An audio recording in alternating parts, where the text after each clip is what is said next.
கண்ணு போச்சுனா போச்சையாவோ அபிஷேகம்.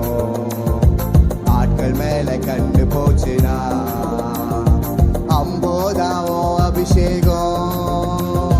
பொருட்கள் மேல கண்ணு போச்சுனா